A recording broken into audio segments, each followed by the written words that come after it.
Bonsoir, bonsoir à tous et à toutes. Nous sommes en direct pour un live et je vais inviter Claire à nous rejoindre. Voilà, l'invitation est lancée. Je vous vois tous arriver. Merci, c'est super gentil d'être là. Salut Claire! Bonjour. Comment ça va? Très bien, très bien. Je suis tellement contente d'être avec toi ce soir. Eh bien, écoute, je suis ravie, moi aussi, de pouvoir faire cette, euh, cette rencontre, même si on s'est déjà rencontrés virtuellement. Voilà, bonsoir à tous. Vous nous dites, il y a des petits soucis de son, de lumière, tout ça, on a essayé de faire au mieux. Voilà, bon, bonsoir de Bruxelles, c'est cool, de Vannes. Bon, ben, il y a des gens qui viennent d'un petit peu de tous les coins, c'est cool. Merci. On est international puisqu'il y a des gens de Bruxelles qui sont là. C'est cool. C'est mon côté belge qui parle. Bonsoir à toutes, bonsoir à tous. Nous sommes avec Claire Jardin-Ménard qui est en train d'organiser le sommet du burn-out au féminin. Donc ce soir, nous allons parler de burn-out avec Claire parce qu'elle est quand même assez armée sur la question. On va essayer de redéfinir ensemble un petit peu ce qu'est le burn-out. Alors j'ai vu beaucoup de choses passer sur tous les burn-out qui existent, le burn-out sentimental, familial, le bro-out, le brown-out, le bore-out. Donc on va essayer de cadrer un petit peu pour être sûr de ce que l'on va traiter comme sujet. Voilà, on s'en est parlé un petit peu avec Claire, vous imaginez bien. Bonsoir Maud, c'est cool d'être là, merci. On va essayer de parler, de redéfinir un petit peu, de donner la définition de l'OMS. Voilà. Et comme ça, avec Claire, on va explorer les symptômes, les pistes, les conséquences, toutes les choses qui peuvent se passer autour du burn-out. Et on ne va pas évoquer seulement le burn-out féminin, même s'il y a souvent une majorité de femmes parmi nous. On va vraiment faire le burn-out au mixte, tout simplement. Voilà, sans barrière ni de sexe, ni d'âge, ni de genre. Je te laisse, Claire, donner la définition du burn-out dont nous allons parler ce soir. Oui, alors l'OMS, en fait, l'Organisation mondiale de la santé, nous dit que c'est un syndrome d'épuisement professionnel, donc il se définit comme la manifestation d'un stress chronique au travail et l'incapacité à articuler l'ensemble de ses tâches avec ses autres sphères de vie. En gros, il y a trois dimensions qui caractérisent le burn-out. Alors, un profond sentiment de fatigue physique, mentale et émotionnelle, une attitude distante, cynique, négative vis-à-vis du travail et de ses pairs intégrés à ce milieu, c'est-à-dire les collègues, les supérieurs, les clients. Et on a aussi une perte d'efficacité professionnelle, une dévalorisation de son propre travail. Voilà un petit peu comment résume l'OMS. Et ça D'accord. a Alors, bien cadré justement ce qu'on appelle burn-out. le burn-out pardon, agit vraiment sur les trois filtres, c'est-à-dire le physique, le mental et l'émotionnel. On est d'accord là-dessus. Totalement, totalement. Ouais. Tu veux Ce qu'on que, ce que... Vas-y, vas-y, je t'écoute. tu veux qu'on en parle tout de suite, justement des syndromes physiques? Ce que j'aimerais voir, c'est, il y a beaucoup de gens qui m'ont demandé quels sont les symptômes qui nous permettent de détecter un burn-out. Alors peut-être qu'on pourrait commencer par la genèse du burn-out. Comment ça commence? Quelles sont les causes? Alors, les causes, elles peuvent être diverses et variées, mais en tout cas, c'est une rencontre d'un environnement qui nous entoure, hein, de travail, et d'une rencontre personnelle, en tout cas. Voilà, on ne peut pas réellement dire, en fait, que c'est 100% du travail qui nous génère un burn-out. C'est vraiment les deux cumulés, en fait. C'est vraiment le binôme, le travail et soi, sa méconnaissance de soi, de sa maison intérieure, comme je l'appelle souvent. Voilà, les deux font qu'à un moment donné, il y a quelque chose qui se passe. Et on a parlé tout à l'heure, en fait, des prédispositions justement de la personne, hein, un peu du portrait robot de la personne qui tombe en burn-out. Alors voilà, c'est une personne qui est perfectionniste, qui est surinvestie, qui adore son boulot, hein. C'est vraiment l'employé modèle, je dirais le bon petit soldat. Et tu Le l'as, travail au mal. ouais.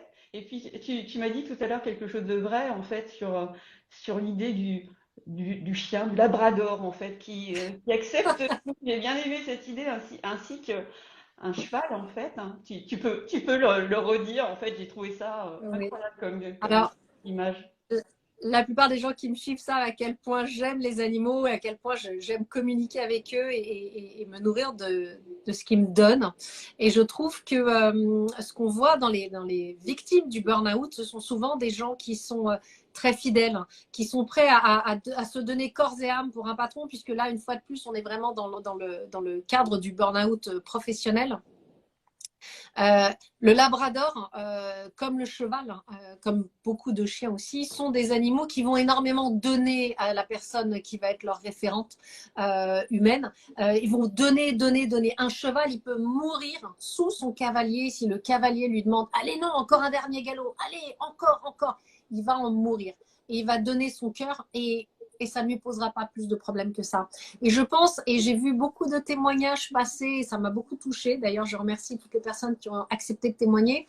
Et vous me direz, vous, chers followers, si vous êtes d'accord avec ça, il y a un moment donné une espèce d'abnégation. Je donne tout et je ne compte pas. Et je veux être la bonne personne, le bon humain à qui on va se référer et je vais tout donner. Mm. Ouais, exactement. Et ouais, il y a un côté aussi peut-être un peu hypersensible aussi dans la personne, voilà, qui a des prédispositions, c'est-à-dire quelqu'un qui est bienveillante, qui est gentil, mais un vrai gentil, voilà, Oui, tu vois ce que je veux dire? oui, oui, Voilà. oui, oui. Une personne vraiment bonne qui ne. Je pense qu'il y a peu de narcissiques, de manipulateurs qui soient en burn-out. Mm. C'est souvent les personnes qui sont bonnes et qui vont être.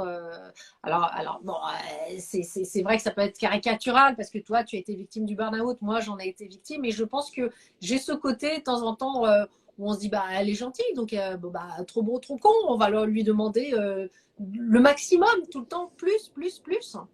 Mm. Tout à Exactement. fait, oui, entièrement. J'ai donné ma santé à ma boîte pour éviter le conflit. Voilà, ce sont des gens qui ont tendance à pas avoir suffisamment confiance en eux pour aller mener un conflit. Et parfois, les conflits sont bons et parfois, il faut avoir des discussions difficiles pour pouvoir passer à autre chose.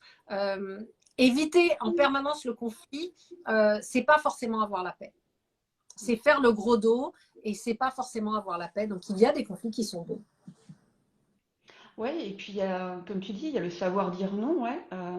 Voilà, on accepte beaucoup de choses et on ne sait pas déléguer. On sait difficilement déléguer. Puis à un moment donné, je dirais que quand on s'approche du burn-out, c'est encore plus difficile parce que là, on commence à avoir des symptômes physiques, des symptômes voilà, de grande fatigue, hein, des problèmes de sommeil. Euh, donc forcément, on est plus vulnérable et ça devient très compliqué à un moment donné, en fait. Bah, justement de savoir dire non. Donc le stress augmente. Faut dire ce qui est aussi. Hein, ce sont des personnes qui ont subi un gros stress chronique, comme le dit la définition de l'OMS, sur de la longue durée. Voilà, elles ont résisté et puis elles ont surtout gardé le masque aussi. Voilà, elles n'ont pas envie elles se croient super fortes, super fort, il y a aussi des hommes ce soir. Et voilà, elles veulent résister, donc elles ont le masque jusqu'au bout en fait. Mais dans leur tête, c'est complètement différent. Euh, Tu veux qu'on en parle tout de suite un petit peu justement de... Je vois des questions qui passent. Ouais. Le non, la difficulté de dire non. Donc la difficulté de dire non, parfois c'est parce qu'on a peur de décevoir, qu'on a peur de l'image que l'on renvoie, qui est une jolie image. On se dit mais je vais abîmer cette image-là. Et dans ces cas-là, on se sépare de soi et on n'est plus dans son équipe. Et je Mm. pense que c'est les petites clés comme ça qu'on va essayer de donner tout au long de ce live. Voilà, je pense que c'est important de savoir dire non et de savoir se dire, voilà, l'image qu'on a de moi est peut-être en décalage avec l'image du moi réel. Et c'est pas grave, on peut ne pas être parfait, on peut aussi chuter, on peut aussi tomber, on peut aussi se récupérer. Et c'est important de pouvoir dire non en disant, voilà, c'est une question de survie. Parce que Mm. quand on est, après on va parler des symptômes, mais quand on est au fond du burn-out, euh, moi, j'ai eu envie de me dissoudre. Donc, on parlait de pensée suicidaire. Je disais, bah, c'était pas forcément du suicide, c'était de me dissoudre, de la non-existence, en fait. Et c'est terrible quand on arrive là, parce qu'on se dit, bah, le monde va continuer de tourner sans moi. Ce sera peut-être mieux, ce sera peut-être moins bien, on ne sait pas, quoi. Mm. Mhm. Ouais, les symptômes sont divers et variés. Ouais, en tout cas, comme tu dis, hein, juste avant de tomber en burn-out, et vraiment, il faut pas attendre ce moment-là, hein, mais on peut avoir des signes, enfin, des premiers signes en fait, Les euh, premières alertes, les alors. premières alertes, comme tu dis. Déjà le sommeil. Moi, je pense que là, c'est une grosse alerte. Quand on commence à perdre le sommeil, qu'on se lève à 4 heures du matin ou 1 heure du matin, c'est forcément qu'on a un gros stress. C'est le stress qui nous réveille. Donc ça, c'est un premier point. Après, on peut avoir des maux divers et variés au niveau du corps, mais souvent, on les écoute pas. On les écoute pas, on n'est pas suffisamment à l'écoute de son corps. On peut avoir des problèmes d'estomac, de foie. Moi, pour ma part, en tout cas, j'ai eu de très gros vertiges. Ça a été une alerte, mais peut-être 2, 3 ans auparavant, hein, mais de très très gros vertiges. On peut avoir de la tachycardie, on peut avoir des troubles de la concentration. Ça commence comme ça aussi. On peut rester devant son ordinateur et être stoïque. Des crises d'angoisse. Euh, des crises même de panique. On peut avoir des troubles musculaires, hein, au niveau des bras, au niveau de la nuque, au niveau du dos. Voilà, ça c'est des signes quand même à, à étudier. Et je pense qu'en fait, on n'est pas suffisamment à l'écoute de son corps, ce qui fait que, voilà, on passe outre tout ça. Et puis je crois aussi que parfois, on est dans un environnement de travail où tout le monde est dans le stress. Tout le monde, c'est presque, comment dire, Bah, c'est la culture du stress. ouais, c'est la culture du stress, et puis tout le monde est au même niveau, si tu veux. Donc tu vois plus ce qu'est la normalité finalement de quelqu'un qui est pas stressé, quelqu'un de zen, tout ton environnement aussi. Euh, Moi j'étais en industrie, tout ton environnement est stressé. Donc toi, bah finalement tu te dis c'est normal. Oui.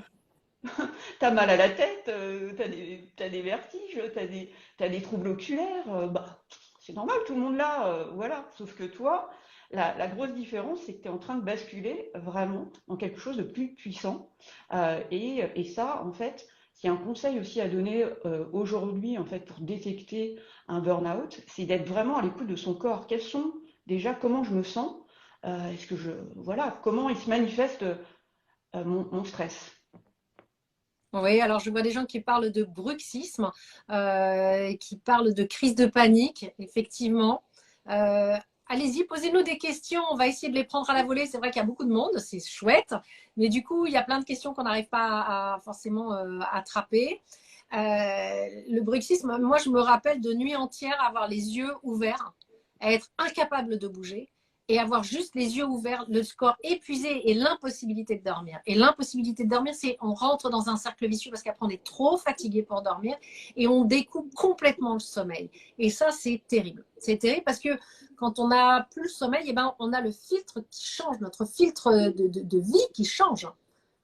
Le bruxisme, vous êtes très intéressé pour qu'on en parle. Alors, le bruxisme, C'est les c'est dents. pas seulement grincer des dents, Ah c'est ouais? aussi serrer beaucoup les mâchoires. Et quand on se réveille le matin, on a les mâchoires qui font mal. Alors pour le bruxisme, parce que c'est très difficile de s'en séparer de ce mal-là, eh bien, il y a des gouttières qui existent, il y a des dentistes qui proposent des gouttières. Et ça marche bien, ça permet vraiment d'avoir un meilleur sommeil de qualité. Mm. Et puis, Oui, parfois on ne non, veut pas voir tous ces signes-là, effectivement, parce que ça nous montre nos failles et on est obligé de reconnaître nos failles. Et parfois on manque de bienveillance vis-à-vis de soi en se disant oui, tu as le droit d'être fatigué, parce qu'on a le droit, on pense que les autres ont ce droit-là, mais on ne se l'octroie pas. Oui, on a le droit d'être fatigué.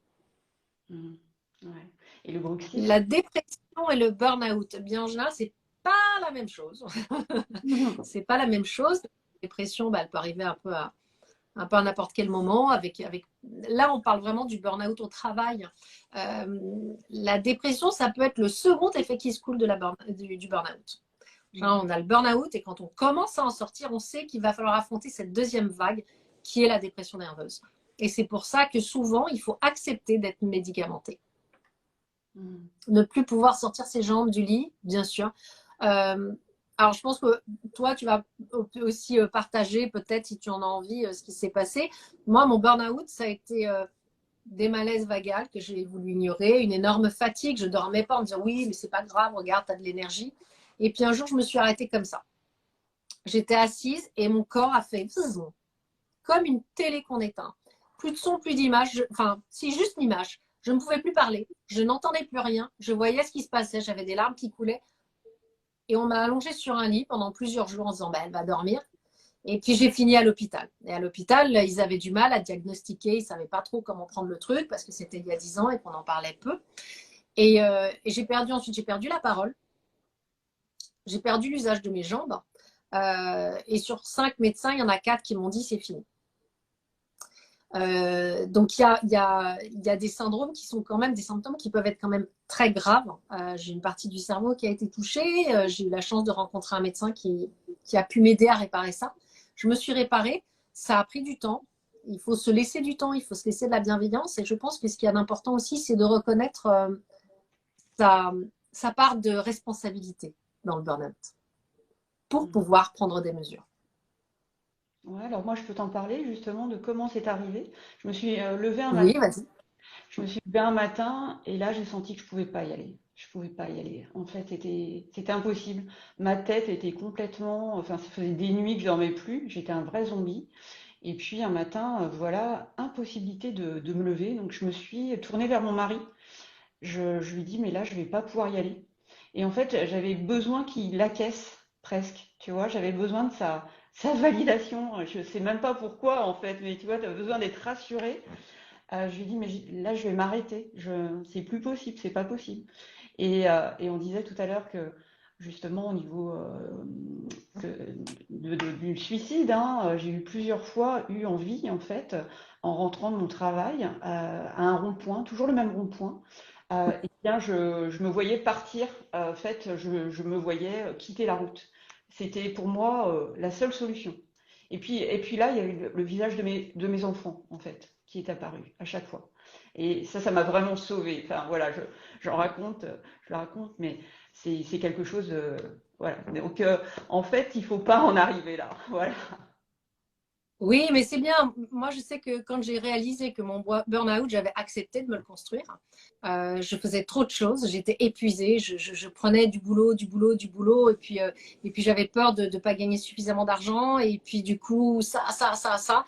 J'étais au théâtre à ce moment-là, je faisais les monologues du vagin. J'ai perdu 12 kilos, donc je suis pas super épaisse de base, donc ça faisait quand même vraiment très, très, très, très petit comme poids, je ressemblais plus à grand-chose. Mon fils avait peur de la personne que j'étais devenue, donc il voulait plus me voir, et je me suis dit, mais est-ce que mon fils mérite d'avoir une mère dans cet état-là? Parce que quand on me dit que je ne reparlerai plus, est-ce que mon fils mérite d'avoir une mère qui ne pourra plus courir avec lui, qui ne pourra plus lui parler?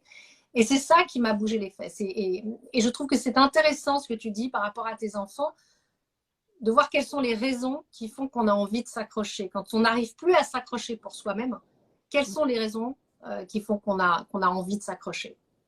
Mm. Et puis, alors je vois, oui, il y a des gens qui disent je n'arrivais pas à me lever, j'arrive pas à me lever, je suis en plein burn-out, j'ai honte.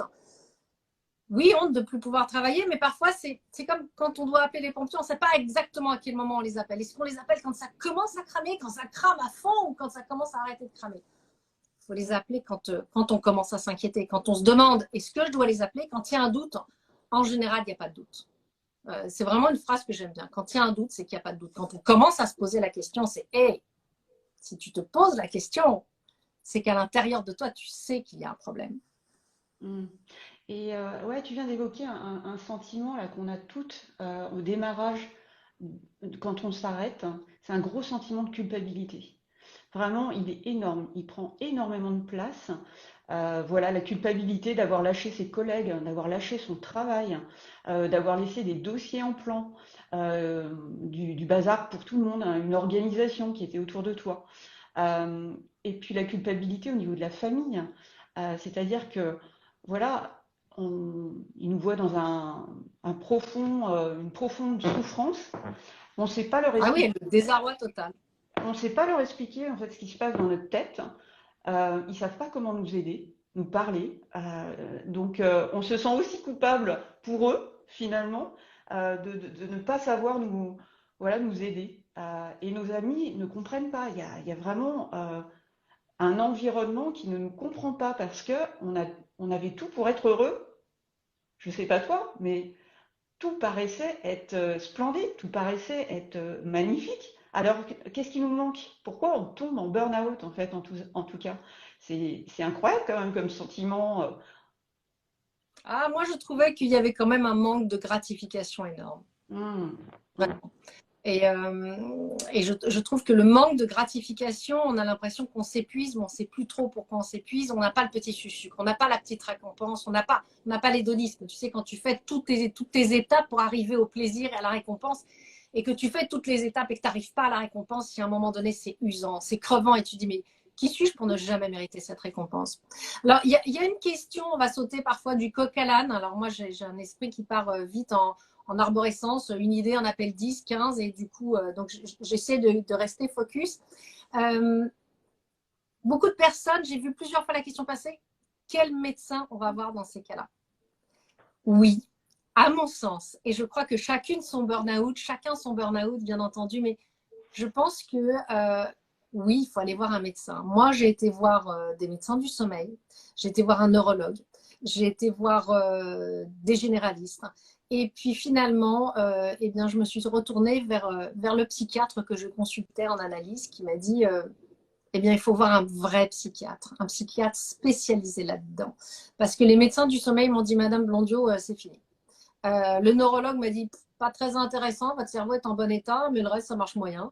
Et les médecins se sont un peu désintéressés du cas parce qu'ils ne trouvaient pas ça passionnant. En revanche, j'ai cherché et on m'a proposé un psychiatre, pas un psy. Donc, je vois passer des psys et des sophrologues, psychologues, psychiatres, exactement, un psychiatre. J'ai accepté d'être médicamentée alors que d'autres personnes qui étaient atteintes du burn-out me disaient non, non, non, méditation. J'ai fait de la méditation, je faisais du yoga, je ressemblais à un crabe tétraplégique, ça ressemblait à rien du tout. J'ai continué à m'accrocher à ça. La méditation aussi, mais passé une certaine limite, on ne peut plus rien faire. Donc j'ai accepté d'être médicamentée parce qu'on m'a expliqué qu'il allait avoir la dépression derrière. Donc je me suis dit, je prends ça pendant 6 mois parce qu'en dessous de 6 mois, ça ne sert à rien. On ne va pas mettre une molécule dans le corps pour quelques semaines. On la met pour 6 mois, on accepte, comme une béquille. Et une fois qu'on arrive à remarcher tout seul, eh ben, on commence à entamer le programme pour pouvoir se débarrasser des médicaments. Ouais, je suis totalement d'accord parce qu'en fait, on a vraiment besoin de cette béquille au début. Enfin, le mal, il est tellement profond, on est tellement dans un tel chaos, un tsunami, comme je l'appelle souvent, qu'on a vraiment besoin rapidement de résultats et de remonter en énergie, de remonter tout ça, de remonter notre morale. Euh, je pense que c'est nécessaire en fait. Donc pas mal de personnes se disent ouais, mais les antidépresseurs, après on est marié à vie avec ce truc-là. Mais pas du tout, ça s'arrête très bien, c'est pas un problème en fait. Mais ça s'arrête accompagné. Accompagné. Accompagné, bien sûr, bien sûr. Et ouais, tu me disais tout à l'heure comme image justement quand on a besoin de faire une chimio avec un cancer. euh, je pense que ouais, enfin, tu as raison en fait. Peut-être que voilà, les médicaments, les antidépresseurs, les anxiolytiques, bah voilà, ça devrait être presque une obligation pour remonter la pente. Et après, on arrive à entendre des choses. Après, on change nos filtres. Après, il y a de l'humeur qui revient, il y a du positif, il y a du plaisir qui revient. Et ça, enfin, faut sauter sur l'occasion, quoi, je veux dire, pour remonter cette pente qui est complètement difficile voilà, à remonter. Et ce n'est pas un échec de demander de l'aide et de demander de l'aide à des professionnels. Ensuite, je pense qu'en plus des médicaments, il y a toutes les pistes qu'on évoquait tout à l'heure quand on était toutes les deux, euh, toutes les pistes pour pouvoir préparer le terrain, pour pouvoir arranger le terrain, tout ce qui se fait aujourd'hui, soit en paramédical, soit en médecine douce, soit les thérapies brèves. Il y a beaucoup, beaucoup de choses et ça, on va l'évoquer aussi. Mais j'ai vu passer une question de Valérie qui demandait pourquoi il n'y avait rien de mis en place au niveau professionnel dans les boîtes des gens qui sont atteints de burn-out. Moi, de temps en temps, on m'a fait venir pour faire des ateliers de sophrologie, pour pouvoir redonner du sens, pour pouvoir redonner la pêche à tout le monde, pour recroire en leur travail et tout. Et de temps en temps, il y avait des gens qui étaient atteints de burn-out. Et je pense que là, dans ces cas-là, bah oui, il faudrait que les boîtes prennent ça en compte et puissent faire venir non pas un sophrologue, mais peut-être un médecin. Est-ce qu'il y a des choses qui sont faites au niveau professionnel? Ouais, je pense que vraiment il y a un gros boom de la qualité de vie au travail, hein, la QVT. En tout cas, il y a pas mal de choses en place qui commencent à évoluer, hein. Déjà, les ressources humaines, hein, les DRH sont formés au burn-out. Après, c'est très difficile à comprendre, hein, quand même, tant qu'on ne l'a pas vécu de l'intérieur. Donc, c'est un peu compliqué. Moi, j'aurais tendance à dire que déjà, la bienveillance, elle doit être générale, hein. C'est-à-dire qu'elle ne doit pas être descendante. Elle est aussi de manière générale, c'est-à-dire entre collègues. Un collègue d'être attentif à son collègue, en tout cas, parce que, comme on disait tout à l'heure, hein, celui qui est en burn-out, il a le masque, il ne va pas s'exprimer. Mais par contre, d'être au café et d'entendre quelqu'un qui commence à dire bah, je dors plus, enfin, tu vois, des petits trucs comme ça, bah, c'est simplement de l'écouter, en fait. Il y a déjà une si on arrivait tous à s'écouter entre nous, mais vraiment sans penser au taf qui nous attend et tout ça, à la to-do list, etc., ben, déjà peut-être qu'on vivrait mieux en fait en communauté. Donc bien sûr que les entreprises ont leur part de responsabilité, mais nous aussi en tant qu'humaines, d'une personne vers une autre, ben, si on l'écoutait aussi un peu plus, mais pas seulement one shot, de manière générale, ben, peut-être qu'on aurait des détections plus tôt et des écoutes, parce qu'en fait la personne qui est en burn-out, elle se sent incroyablement seule face à cette Oui, situation, oui. pas de l'intérieur. Et si elle trouvait au moins une écoute active, une oreille bienveillante, en tout cas, pour l'aider, voilà, à dédramatiser, bah, peut-être que ça dégoupillerait déjà des choses, en fait. Et est-ce qu'on peut s'adresser à la médecine du travail? J'ai vu passer plusieurs fois la médecine du travail, la médecine du travail. La médecine du travail, est-ce qu'elle peut entendre ça? Oui, je pense que de toute façon, ils sont là pour ça. Il peut y avoir aussi dans votre entreprise ou ailleurs des infirmiers qui sont dans l'entreprise. Donc, mais oui, la médecine du travail, il faut aller la trouver. Elle peut vous donner des conseils, prendre contact aussi parce que c'est pas évident d'en parler à sa hiérarchie parfois, et c'est pas évident. On a l'impression qu'on va être grillé en fait en parlant. Euh, Oui, bien sûr. Si on accepte d'être faible ouais. d'avoir une mauvaise passe, on se dit oui, forcément, ma place va être prise par quelqu'un d'autre. On va prendre quelqu'un de plus efficace, de moins fragile. Mm. Mais la plupart du temps, je vois que les personnes qui sont cramées par des burn-out, ce sont des personnes qui ont tendance à donner trop, à être dans le trop, euh, trop impliquées et qui vont donner à fond perdu, quoi, à cœur perdu. Ouais, ouais, complètement. Et ouais, en fait, la médecine du travail peut nous aider. Moi, je dirais que déjà, quand on voit les signaux qu'on a parlé tout à l'heure, il faut se trouver bah, une thérapie, enfin quelqu'un, en tout cas, à l'extérieur, qui va vous écouter et vous aider. C'est trouver la bonne personne. Et on va certainement y venir, hein, de comment se sortir d'un burn-out. Mais pour moi, le trio gagnant pour sortir d'un burn-out, c'est un parcours psychologique, donc psychiatre ou psychologue du travail, hein. Après, c'est encore mieux parce que vraiment, le psychologue du travail est dans la thématique du travail. Voilà. Donc le trio, le parcours psy, du coaching. Pourquoi le coaching? Et là, je ne parle pas pour moi, mais parle pour la profession de coach, en tout cas, qui va vous faire, vous trouver des petits pas d'action qui vont aller vers le futur et aller vers un objectif, bah, d'aller bien, de retrouver de la sérénité. Et puis d'une médecine douce. Pour moi, c'est vraiment Alors, dans les médecines douces, hein, je mets la sophrologie, je mets l'hypnothérapie, je mets le qigong, on y met ce qu'on veut, en tout cas. Mais voilà, pour moi, le trio gagnant de sortie, en tout cas, il est là-dedans. N'est-ce pas une hypersensibilité? En fait, je pense que les hypersensibles sont ont de bonnes prédispositions au burn-out. Voilà, Mm. je pense que c'est plutôt dans ce sens-là. Mm. Les burn-out arrivent aux meilleurs éléments. Pas faux.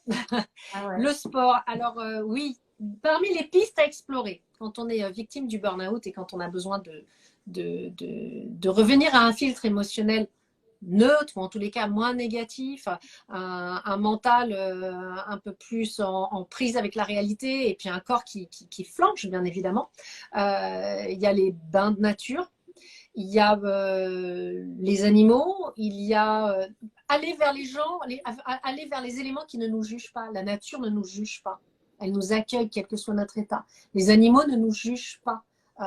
Pareil, les vrais amis ne nous jugent pas. Les gens sur qui on peut compter, en qui on a confiance, ils vont juste avoir besoin d'un regard pour nous checker et dire ok, ça va pas. Tu parles si tu veux, tu parles pas si c'est pas grave.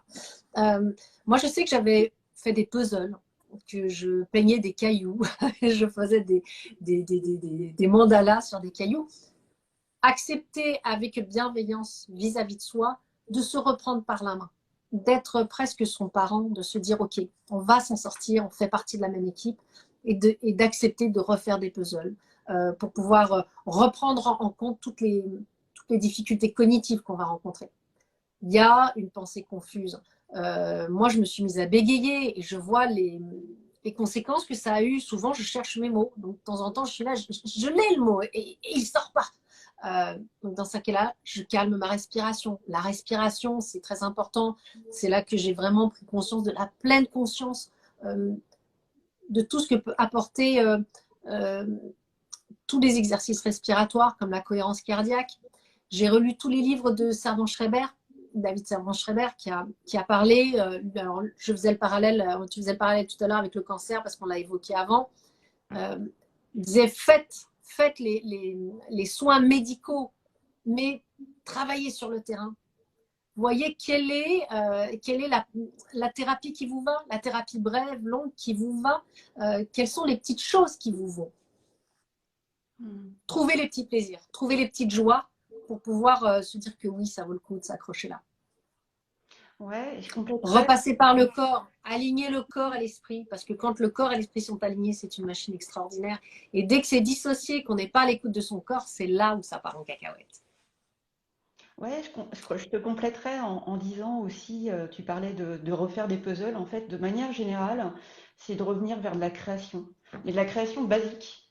Moi, par exemple, Oui, la première chose que j'ai fait quand je me suis arrêtée, c'est de me remettre à peindre. Et d'ailleurs, mon logo, en fait, sur mon Instagram ou ailleurs, ben, on le voit dans mon dos, en fait.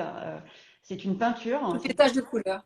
Ouais, c'est une peinture que j'ai peinte justement le lendemain de mon burn-out, justement, de mon début de burn-out en tout cas. Et ça m'a fait un bien fou parce que je me suis exprimée, je me suis, enfin voilà, je me suis pas auto-censurée, je n'ai écouté que moi.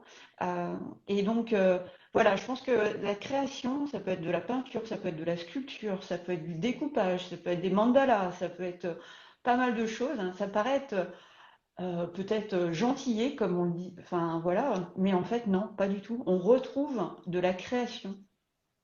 En fait, ce qui est intéressant là-dedans, ce sont des activités qui vont nous demander de nous concentrer sur autre chose.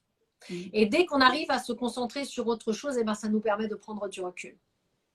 Alors, j'ai vu passer alignement cœur, corps, esprit, oui, tout à fait, bravo. Le yoga, oui, évidemment, Maud, bien sûr, Ouais. le yoga. Qu'est-ce que je voulais dire? Oui, il y avait toutes les pistes qui vont nous emmener vers la création vont nous permettre, vers la concentration et la créativité, vont nous permettre à un moment donné d'enclencher des pensées positives. Et ça, c'est hyper important, les pensées positives. Des Mm. lieux ressources, exactement, faire des visualisations et de tout, aller chercher toutes les petites mèches comme ça et de tresser parce que les petites rivières font des grands fleuves.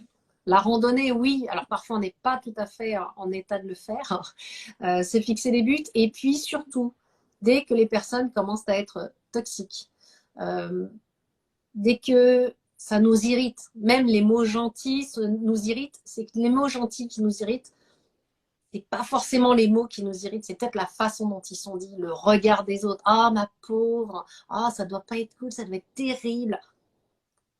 On évite, on évite. Et plus le temps passe, et plus on avance dans la vie, et plus le temps passe vite, et plus il faut valoriser la vie et les moments et dégager toutes les personnes toxiques.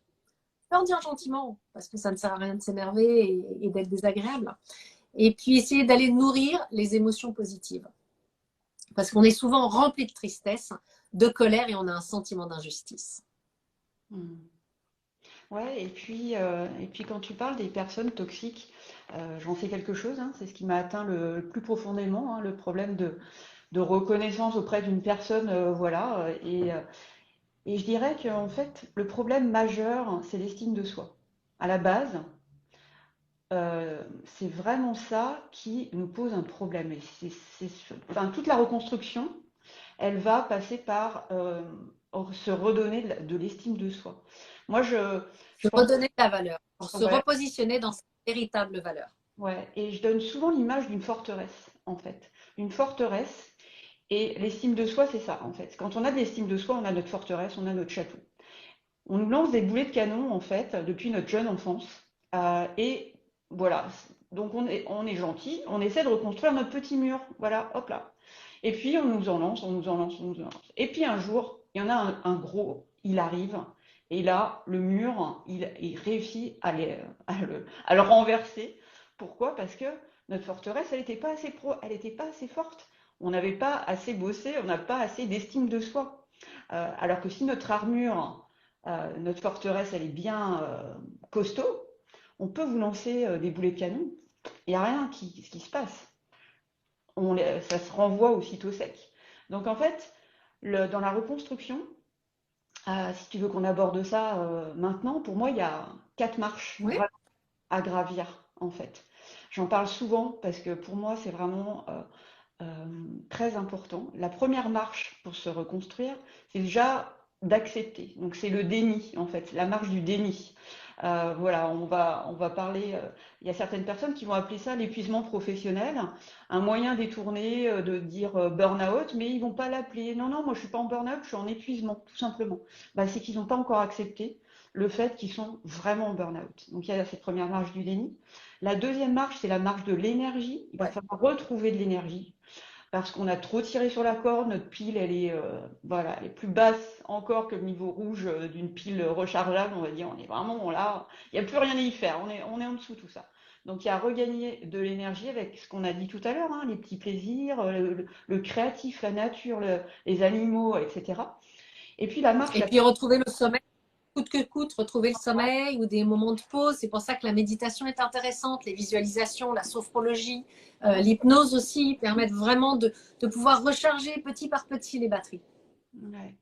Et puis la troisième marche, alors là, celle-là, elle est costaud à passer. C'est celle de justement retrouver l'estime de soi, la confiance en soi, le qui suis-je, quelles sont mes valeurs, quelles sont mes croyances, quelle est ma mission de vie, qu'est-ce que voilà, se reconnaître, connaître sa maison intérieure. On a trop tendance à connaître sa maison extérieure, sa façade, mais sa maison intérieure, on l'a perdue. Donc il est question, cette troisième marche, elle est super importante. Et il y avait des questions justement sur le fait de comment ne pas rechuter derrière. Eh bien, c'est parce que cette troisième marche-là, on ne l'a pas bien comprise. En tout cas, on n'a pas bien réfléchi à cette troisième marche. Donc, on a des risques plus tard. Ça peut arriver 20 ans plus tard. Moi, c'est ce qui m'est arrivé, hein. 20 ans plus tard, j'ai refait un deuxième burn-out parce que je n'avais pas réglé cette troisième marche. Je ne me connaissais pas. Je n'avais pas réglé l'estime de moi, par exemple. Mais alors, quand tu as refait ton second burn-out, tu l'as refait complet ou tu as eu une alerte? Non, non, le deuxième leg, là, c'était le profond, profond, en fait. Le premier, on va dire, j'ai été arrêtée 2 mois seulement et j'ai quitté mon entreprise de l'époque. Voilà. Donc, je suis partie en me disant, c'est mon entreprise. En fait, voilà, j'avais cru que c'était mon entreprise le problème. Mais j'avais pas réfléchi que c'était moi le problème, en fait, que je m'étais pas soignée moi. Donc 20 ans plus tard, ça m'a rattrapée en fait. Je me suis retrouvée dans la même configuration que cette première entreprise, avec un problème de toxicité en fait, de personnes toxiques. Et blanc, c'est réapparu en fait, parce que j'avais pas traité la première fois comme il le fallait. Et donc voilà, la troisième marche, elle est vraiment très dure. Et enfin, la quatrième marche, c'est seulement l'éclairage professionnel. Il n'y a que lorsqu'on a fait cette troisième marche qu'il faut vraiment avoir l'éclairage professionnel, c'est-à-dire est-ce qu'on va se reconvertir, est-ce qu'on va retourner au même endroit, est-ce qu'on a envie de faire le même job qu'avant mais ailleurs. Mais en tout cas, il faut avoir réglé les trois premières marches avant d'avoir l'éclairage professionnel. Et moi, je rencontre trop de personnes qui justement, et j'ai été dans ce cas-là, hein, de vouloir régler son problème professionnel au tout début, alors qu'on n'a même pas encore d'énergie, on veut faire sa rupture conventionnelle. Bah non, il faut monter ces trois marches-là, et seulement là, prendre la bonne décision pour sa vie professionnelle. Alors, je vois une question qui est passée plusieurs fois sur la maison intérieure. La maison intérieure, nourrir sa maison intérieure, c'est se nourrir soi. C'est arrêter de se raconter des histoires. Savoir pour qui on fait les choses. Est-ce que je fais ça pour plaire, pour l'image que je vais donner de moi, ou est-ce que je fais ça parce que je suis en accord avec moi-même? La maison intérieure, bah, c'est pouvoir se recentrer sur soi et se remettre. Et c'est un petit peu, moi, c'est mon leitmotiv, c'est je me remets au centre de ma vie parce que c'est ma vie. Voilà, tout simplement. C'est ma vie, c'est à moi de la vivre. Tout le monde peut me donner des conseils. Il n'y a que moi qui suis capable de vivre ma vie. Mm. Alors, l'éclairage professionnel, oui, c'est le moment où on se pose la question, est-ce que je suis à la bonne place? Est-ce que j'ai envie de continuer à travailler comme ça? Voilà, c'est là où on peut commencer à évoquer des changements de carrière. Et on l'évoquera la semaine prochaine dans un live justement sur le changement de vie, sur les changements de carrière avec Charlotte Desrosiers, qui a un podcast qui s'appelle Pourquoi pas moi, et où on parle effectivement des changements de carrière. C'est la cerise sur le gâteau, là. Quand on arrive à ça, c'est qu'on est assez solide pour pouvoir envisager autre chose, un autre chemin pour soi-même. Mm. Non, ce n'est pas facile. Oui, les médecines douces, c'est bien, mais parfois, ce n'est pas suffisant. Je pense que passer un certain stade, je ne sais pas si tu me suis, Claire, là-dessus, passer un certain stade, Ouais.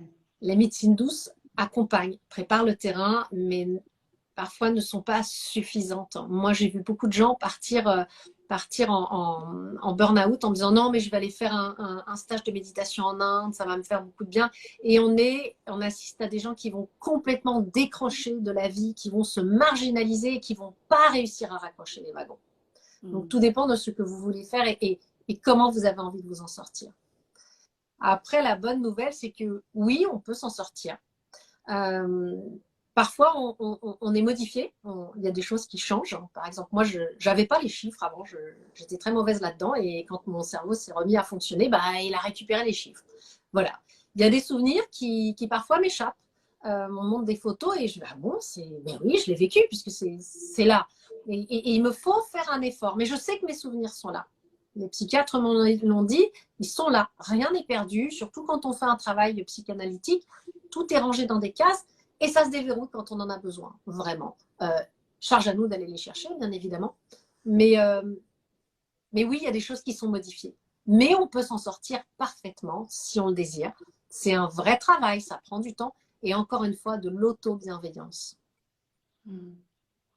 Ouais, on peut justement parler des cadeaux qui sont derrière le burn-out, hein, parce que oui, c'est une période très difficile à vivre, hein, voilà, on va pas se le cacher, mais quand même, malgré tout, moi j'ai envie de dire qu'il y a pas mal de cadeaux qui vous attendent derrière, en fait. Déjà, il y a un changement des priorités, euh, Oui, une vraiment. hiérarchisation différemment. Ouais, Exactement.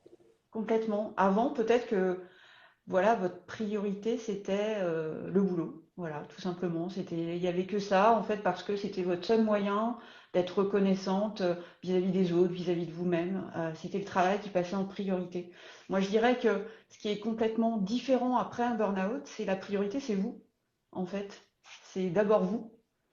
La famille aussi vient en priorité. Et enfin, euh, votre travail.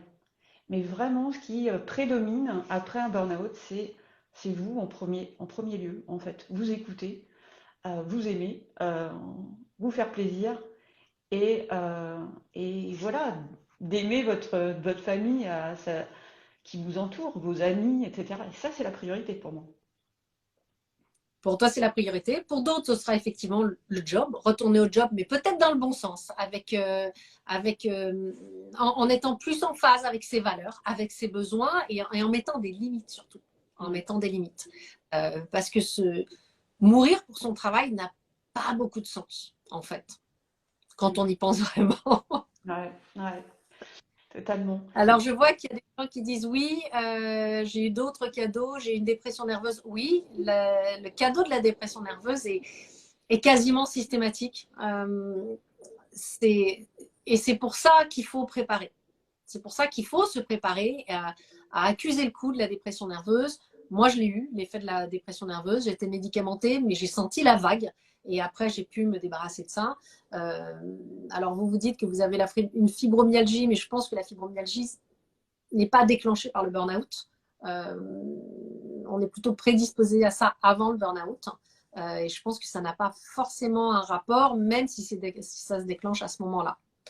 Il ne faut pas culpabiliser de rester à la maison et c'est compliqué. Oui, c'est compliqué. C'est compliqué, mais si vous êtes honnête avec vous-même, si vous décidez de ne plus vous raconter d'histoire, eh bien, ouais, vous savez au fond de vous qu'il faut rester à la maison. Parfois, c'est difficile à assumer, mais la façon dont on va pouvoir l'exprimer à son entourage, il y a des moments, c'est indiscutable. Alors, je regarde un petit peu les questions qui passent. Ah oui, je voulais qu'on reprécise parce que j'ai eu des questions sur le bore-out. Alors, qu'est-ce que le bore-out et le bro-out? Burn-out.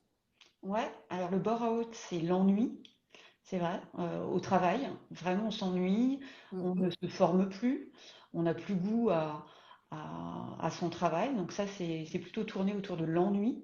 Et le burn-out, en fait, c'est au niveau du sens du travail. Vraiment, le travail qu'on fait n'a plus de sens. Pourquoi on le fait? Euh, voilà, c'est la distinction en tout cas. Quand on perd le sens, je pense que c'est terrible. J'ai fait des accompagnements dans certaines entreprises pour aider les cadres à retrouver du sens à leur métier, surtout après le Covid, où les choses n'avaient plus beaucoup de sens, où les choses avaient été tellement traumatisantes, cette espèce de traumatisme collectif, où tout le monde s'est posé beaucoup de questions et avait perdu le sens. Et quand on perd le sens de sa vie, j'ai l'impression qu'on perd le fil tenseur. Et ça, c'est très important de pouvoir prendre le temps de retrouver du sens à sa vie et peut-être de recadrer, de se dire bah, finalement, ça a eu du sens jusqu'à présent et ça n'en a plus. La perte d'autonomie peut-elle amener au burn-out? Il faudrait en savoir plus. Ça ne concerne que le travail. Le burn-out dont on parle ce soir est effectivement centré sur le travail. Moi, j'ai lu beaucoup de choses sur le burn-out et j'ai l'impression que le burn-out maintenant pourrait se décupler, se découpler partout, sur tous les milieux. Voilà. Là, on a décidé de parler du burn-out au travail, qui est syndrome d'épuisement professionnel, avec un grand manque de reconnaissance, grand manque de gratification. C'est peut-être ça, Et hein. se recentrer. C'est peut-être ça la question sur l'autonomie, justement.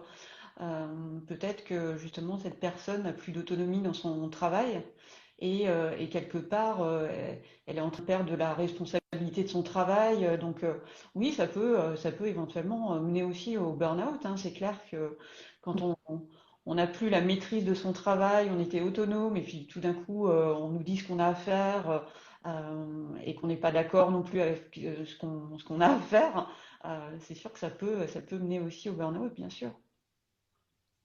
Et ce dont on parle moins, c'est le burn-out des jeunes dans les écoles. J'ai pu voir ça. Mon fils a 22 ans, donc maintenant il est dans sa vie de jeune adulte. Et j'ai vu dans les écoles des jeunes étudiants être tellement dans la course, dans la culture du stress, dans la culture du boulot à tout prix.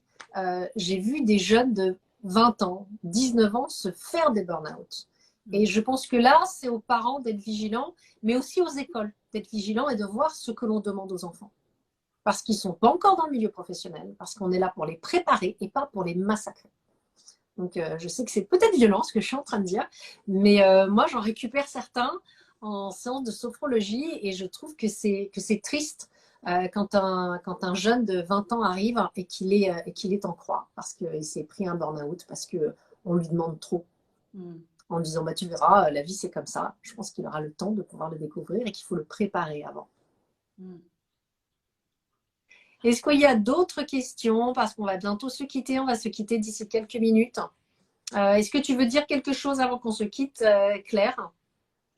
Ouais, bah justement sur les cadeaux de la vie en fait par rapport à ce burn-out, hein, je pense que voilà l'idée derrière il y a beaucoup de reconversions en tout cas, il y a beaucoup de reconversions pour justement se trouver du sens au travail, de la liberté aussi, beaucoup plus de liberté, hein.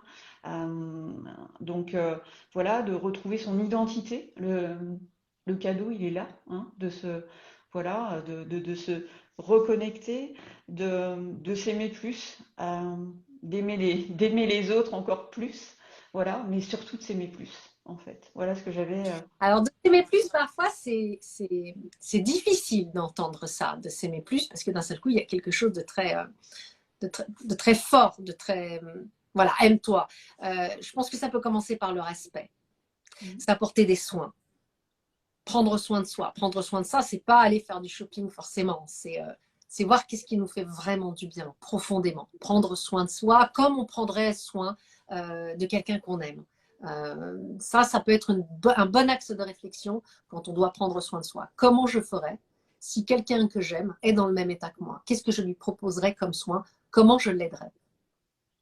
Mhm.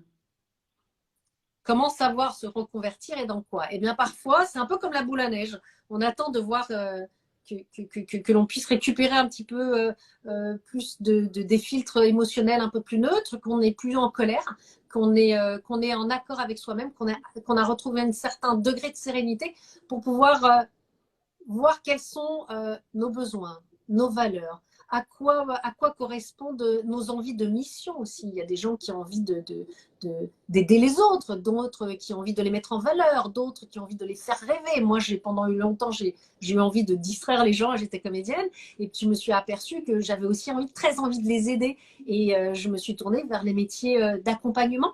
Et j'ai pu, à force d'aller voir, de pousser les portes des écoles qui faisaient des portes ouvertes aussi, d'aller voir les salons sur les formations, sur tous les métiers, de faire le touriste d'une certaine façon en disant et maintenant, qu'est-ce que je pourrais faire de ma vie? À quoi je serais bon? À quoi je serais bonne? Dans quoi je pourrais être intéressant pour les autres et pour moi-même? Ouais, et Adeline, je compléterais qu'il y a des professionnels pour ça. Il faut se faire aider, en fait. Il y a des gens qui peuvent vous poser des questions, justement, sur ce que vous aimez. C'est pas évident de trouver toute seule, hein. Je sais pas si toi, tu t'étais fait aider à l'époque, mais en tout cas, voilà, je pense que, et là, je prêche pas pour ma paroisse, mais en tout cas, voilà, il y a des gens autour de soi qui peuvent vous aider pour vous reconvertir. Il y a les bilans de compétences. Charlotte Desrosiers en parlera la semaine, je la connais bien, elle fait partie de mon sommet et je sais que voilà, elle vous parlera de ça. Mais voilà, il faut se faire aider en fait. Voilà, il faut se faire aider avant son burn-out, avant d'y tomber, pendant son burn-out et après son burn-out. Voilà pour voilà trouver la bonne personne qui va vous tirer les verres du nez, mais qui voilà, qui va aller dans le bon sens du terme, en tout cas, qui va vous éclairer. Voilà, et c'est vous qui allez trouver votre propre solution. Elle va venir, forcément. Et c'est mignon parce que je vois passer certaines clientes que j'aime beaucoup qui laissent des petits messages. Et oui, mesdames, oui, les filles, on a fait un sacré parcours et j'étais tellement enchantée de pouvoir vous accompagner dans ces parcours-là. Personnellement, moi, à ce moment-là, j'avais des gros problèmes financiers et je ne pouvais pas me payer l'aide de quelqu'un. Donc, j'ai essayé d'écouter mon entourage proche et bienveillant. Et puis, je me suis soumise aussi à un test qui s'appelle l'Ikigai. C'est un test japonais, je ne sais pas si tu le connais, qui est Ouais, quand même assez intéressant, où on ouais. voit ses besoins, ses valeurs, son point des bons, ce qu'on aime, ce qu'on fait gratuitement, ce pour quoi on peut être payé. Et à force de faire des ensembles et des sous-ensembles, eh ben, on arrive à son Ikigai qui est le sens de notre vie. Voilà. Donc, oui, il y a de l'aide payante, Mais il y a aussi de l'aide que l'on peut trouver à travers des méthodes. Il y a des lectures que l'on peut faire, il y a des vidéos, il y a des lives comme on est en train de faire ce soir pour pouvoir vous apporter des pistes, évidemment. L'important, je crois, c'est de pouvoir trouver le moyen de se recentrer, de s'écouter, de ne plus se raconter d'histoire et de savoir ce que l'on veut vraiment faire de sa vie et de savoir à quoi on serait bien, dans quoi on serait bien. On se connaît suffisamment pour pouvoir envisager certains choix. Voilà. Oui, l'ikigai, c'est génial, bien sûr, c'est génial. Le burn-out est au fond une sorte de renaissance. Oui, quand on arrive à le soigner correctement, évidemment, c'est une sorte de renaissance et on est comme le sphinx, on arrive à renaître de ses cendres. Et le burn-out d'après, moi, celui qui est arrivé après, j'ai réussi à le reconnaître assez vite et à pouvoir le prendre de front et dire non, je ne repasserai pas par là. Voilà. Et à mettre en place des outils, à mettre en place des choses pour pouvoir ne pas retomber dans cet affre-là parce que je pense que le deuxième burn-out, là, pour le coup, il abîme beaucoup plus que le premier.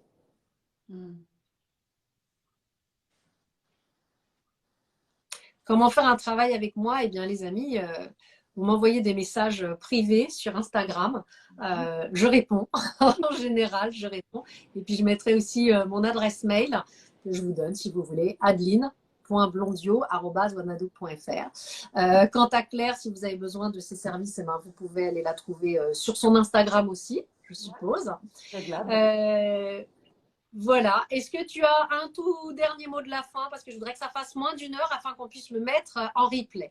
Oui, une invitation au sommet justement que j'organise du 31 janvier au 4 février. Donc c'est un sommet 100% virtuel. Voilà, il faut s'inscrire. Donc vous pouvez vous inscrire à la fois sur mon compte, j'ai un compte LinkedIn également, Claire Jardin-Ménard, voilà. Et puis j'ai l'honneur et la joie que tu en fasses partie, puisque tu auras ta conférence. Et oui, c'est pour ça qu'on a fait ce live. Je trouvais que c'était une bonne idée de pouvoir parler de ce sommet. Voilà, 15 experts très riches, donc très complémentaires, à la fois psychologiques, voilà, psychiatres, psychologues du travail, des écrivains, des coachs, des thérapeutes, des chefs d'entreprise, etc. Donc tout ça va contribuer à une meilleure connaissance encore du burn-out et du partage, comme ce qu'on vient de faire ce soir, je pense. Très bien. Je te remercie, Claire. Chers followers, prenez soin de vous. Rappelez-vous que c'est vous le rôle principal de votre vie et que plus vous serez proche de vous, et je ferai des posts et des vidéos pour pouvoir vous donner des tips et puis des petits trucs pour essayer d'être au plus proche de soi, eh bien, mieux ça marchera. Plus vous arriverez à aligner le corps, l'esprit, plus les émotions seront gérées et mieux vous irez. Voilà. J'espère que vous avez pu trouver des pistes intéressantes. Évidemment, il y en a 1 milliard à explorer et chacun a son burn-out et chacun a son expérience. Merci à tous ceux qui ont accepté de donner des témoignages. Je vous embrasse. Prenez soin de vous. Claire, à très vite. Et merci beaucoup pour ta participation. Merci. Au revoir à tous. Bonne soirée.